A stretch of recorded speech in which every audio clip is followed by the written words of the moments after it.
Mungesa e vitaminave është një temë kryesore për folur në ditët e sotme, dhe jo më kot. Ka një motiv. Ushqimi super i përpunuar që po konsumojmë. Toka nuk ka më minerale të pasura siç ka pasur dikur. Jeta e shpejtë, ushqimi i shpejtë, dieta jo e balancuar bën që të kemi ca mungesa.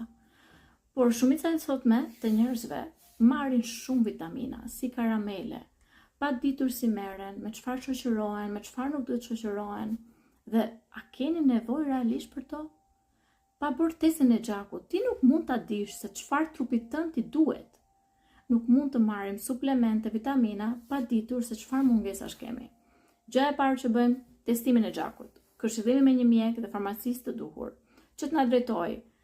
Sepse ndonjëherë, shumica e njerëzve marrin hekur, konsumojnë me kafe, thonë se s'po përthith, sepse s'po ngrihet hekuri. Vitaminën B12 e marrin në bazdite, që i lë pa gjumë. Kalcium e hekurin e marrin së bashku, ku asnjëra prej tyre nuk përthithet. Vitaminën D e marrin pa e ndyrë, thotë pse s'po merret vitamina D. Janë gjëra shumë të vogla të thjeshta, të cilat ndikojnë pa e kuptuar. Prandaj rëndësia e stafit të trajnuar të mjekëve për të parë çfarë i mungon nga analizat e gjakut dhe të drejtojë në mënyrë të duhur ka shumë vlerë. Kështu herën tjetër bëni analizat e gjakut, shikoni çfarë mungese keni, të drejtohuni në mjek dhe në farmacist për të marrë vitamina në mënyrën e duhur, në kohën e duhur, për të përfituar realisht prej tyre. Për këshilla shumë thjeshta të tilla më ndiqni, uroj të jeni mirë.